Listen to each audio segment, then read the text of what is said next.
So I was just gonna do like an update video. My last health video was dated in December. So around December time, Cyberdog, the super cool clubbing place I was working in Brighton, was going to be closing down on, I believe, 20th of January, day before my birthday. That's lovely, isn't it? Um, so I was totally freaked out by that. I was also really ill. I couldn't deal with standing anymore. I was passing out on the shop floor. I was having panic attacks and crying a lot in front of everyone, which is not ideal, but yeah. So basically, I decided that I would look for other jobs. So I applied for this job at iTalk, and it was working for an internet provider, which is quite interesting. Um, I started that, I believe, on the 1st of January, or maybe the 2nd, because they were closed on New Year's Day. Everybody was really young, like in their 20s, which I was not expecting. Um, and it's really good. It was really complicated to begin with. And yeah, basically, I took that job because I thought I'd be able to sit down a lot more, have a little bit of time to like do some colouring or whatever, which I did get to do. Made a lot of friends. I really enjoyed the job itself, but unfortunately, certain things like DPA, I kind of wasn't as good with the amount of DPA questions and how angry people would get. So I'd be like, oh my god, please don't be mean to me. Or like I just wouldn't hear them properly, but there was actually a reason for all of that. So I was actually really sick while I was working at iTalk. In January, I actually had an appointment with an endocrinologist, which I had requested from my doctor. I can't remember who was my doctor at the time. But my doctor at the time said that I didn't need an endocrinologist and that he thought my thyroid levels looked fine. So that was somewhat upsetting. So I had to go to another doctor who wasn't my current doctor, who actually had students watching that day, which I think is another reason why he just put that straight through without any questions.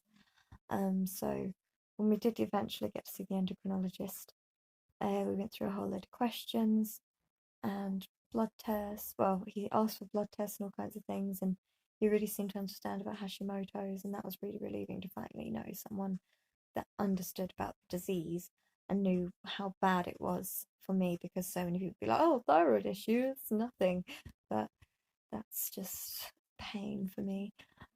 So it was really nice seeing someone that kind of understood. I don't know if it was the first time or the second time that I saw him, but he was kind of stumped with what was going on. I think I'd previously had vitamin D and all kinds of vitamin things tested, but they all came back pretty normal. I was taking supplements and stuff at the time. But he did mention that one day when I was walking out, I was walking a bit funny. And I kind of knew that I was struggling a bit with walking because my partner, I remember, was carrying me in most of the time, and he just thought it was because I was tired. But I literally was like tripping all the time. I had no idea why, I just thought I was really clumsy. So he recommended to refer me over to a neurologist. Um, so while I'm working at iTalk, as the months go by, I believe it's in April that I eventually decided that I needed to buy crutches because I was falling over in public all the time. People were not helping me. Buses were going off without me, even though I'm tripping over, and it's no fun for me. And it was just a real big struggle. I remember I went to Chessington with my mum, and like my walking had deteriorated so much, but because I'd seen it every day, I hadn't really noticed quite how bad it looked. So when I got there, I was hobbling over to David's car. My mum was in the train station looking for me, and I was literally tripping up trying to get to the car. And David said when my mum got in the car that he thought I was like a dying old man. I was like, oh, that's not very nice, is it? So when we got to Chessington, my mum hadn't seen me walking yet, so she wanted me to walk up to the thing, and I was shaking all over the place, like, whoa. So yeah, she basically recommended to get a wheelchair. She basically did not believe me that my walking was really terrible and that I needed crutches. So yeah, once in Chessington, I was having a lot of shakes and tremors. I was getting my brother to race me round. We got to cut queues because of my Hashimoto's, and that was great. So I believe my appointment with the neurologist was supposed to be in February, March, April, May. So it was meant to be in May, but it ended up being in June or July. And I stayed at iTalk for about 6 months. I loved the job, but there was some problems with data protection and me telling people the wrong things. And I just wanted to make people happy, you know. I did get a lot of compliments though, which I really liked. And they changed a few things, like to be my system of being nice to people, going, oh, lovely. You know, they actually banned me from saying okie dokie. And then everyone started saying okie dokie, which is absolutely hilarious. I miss everyone from my talk, but it was quite far away for me to travel on the bus, and I was passing out on the bus. Like, I thought I was just falling asleep. Um, yeah, I was passing out on the bus, and I took a little bit of a break from work between iTalk and this other place called Rocket, um, which is a painful thing to talk about. Let's just say that I worked there for a week. Everyone was lovely. The people were lovely. The job itself was a terrible job that I don't agree with. It felt morally wrong, and it felt terrible, and I didn't really want to do it. But I worked there for a week, and then I had quite a bad fall my first week. On the Monday, I fell in the road, in a very busy road, and for me, everything had just gone black. And when I came to, I could hear this woman shouting, like for the cars to stop. Um, and it was like this lovely old lady, and she was like standing in front of traffic. People were just driving by, and I saw that my phone was in the middle of the road. Um, So I was reaching out to get it, and a car literally just missed my hand as I was pulling it back, which was absolutely terrifying.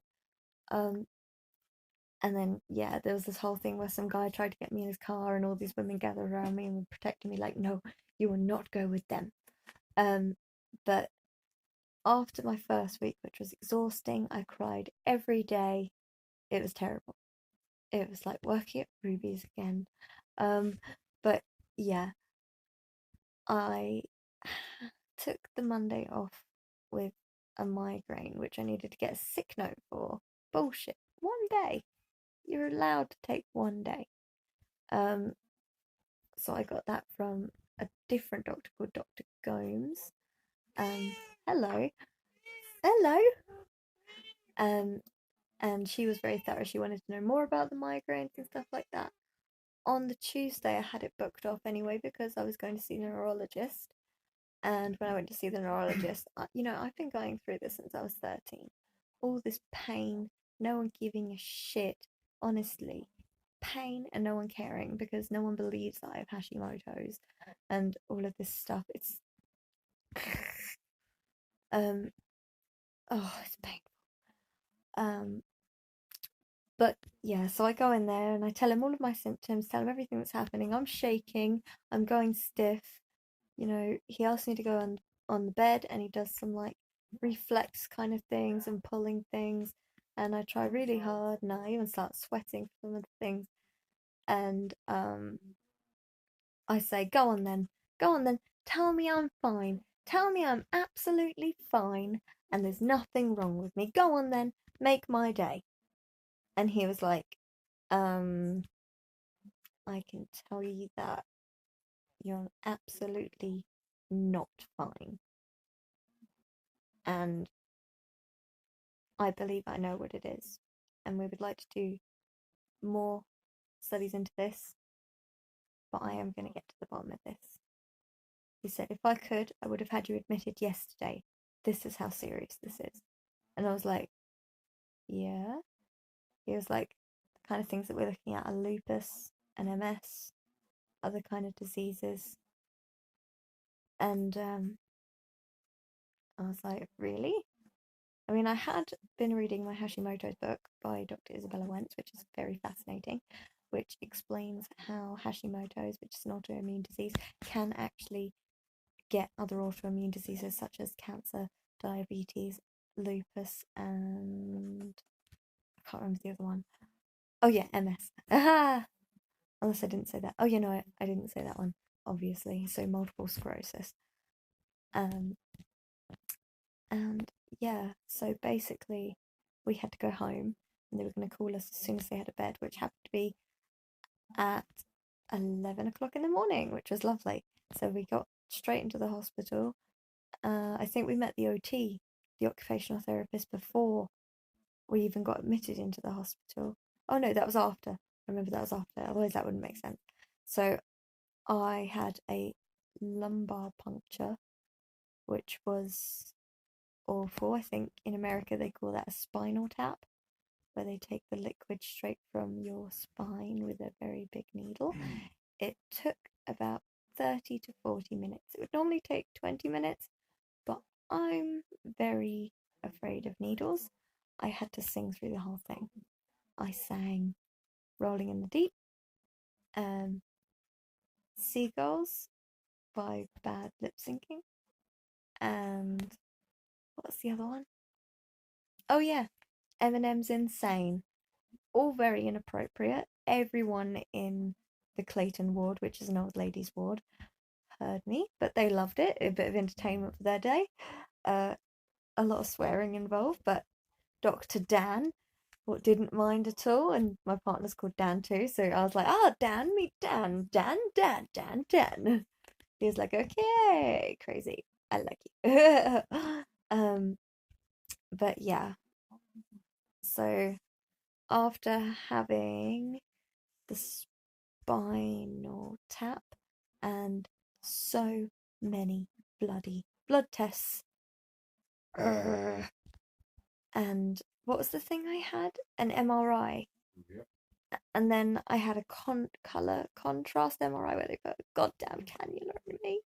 That was many weeks later then. Oh yeah, that was weeks later. We'll get to that in another video. But basically, we come back for the consultation. He tells us that he is pretty much 100% that this is MS, so multiple sclerosis. But it's funny. But it looks funny. And we need to look further into this. You know, but he's like, it's definitely MS. So he's like, we had the colour contrast sometime after,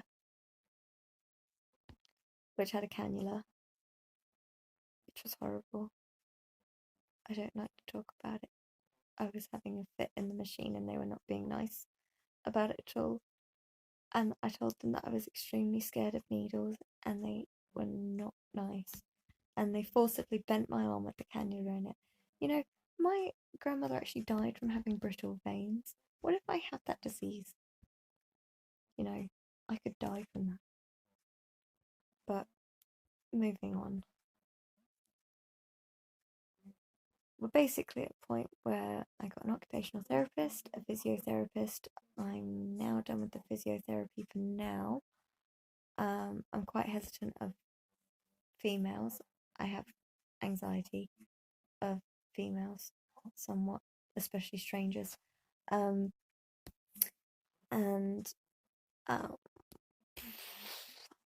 yeah, so that's over now. I think I've got a few more sessions with the occupational therapist. But they kind of helped me understand more about fatigue with all autoimmune. So I should have really known this all along. And St. Luke's been helping us with trying to get all the benefits sorted because I was like, oh God, I really don't want to go back to work. And the neurologist was like, you are never going back to work. And I was like, thank God. Thank God. Like, I might look well, but I mean, you might have seen in previous videos, it was not good for my health at all. So ill. Like, look at my eyes. I'm in the dark right now and I don't have dark circles under my eyes. The last health video I did, I looked like I was a zombie. Awful. But yeah, so now I believe we're 5-6 months into being signed off now. Is that about right? November will be month, yeah. November will be the 6th month, and we're halfway through October, mofos, because we love Halloween. Hopefully we'll have some fun updates on Halloween and what we might do. And yeah, so 6 months in, still not getting benefits. My parents being very unhelpful and judgy. And I do get to be put on some NHS THC trials. And it's free for me because I have Hashimoto's. Whoop whoop. You know, it seems awful, but all my prescriptions are free for my whole life, and that counts as a prescription. So yeah, on the bright side, hopefully I'm going to get benefits sorted. I don't have to go to work. I don't have to deal with pain. I get to be with my partner and my cat 100% of the time and only see happy, nice people. And there'll be money, and we're going to go to Harry Potter Land. And what else? What else? I think that's it. No work, money, Harry Potter Land, freedom. Ooh. Woo! I don't know if you heard that. Anyway, I'm happy, I'm free, and I'm dealing with it. Peace, friends.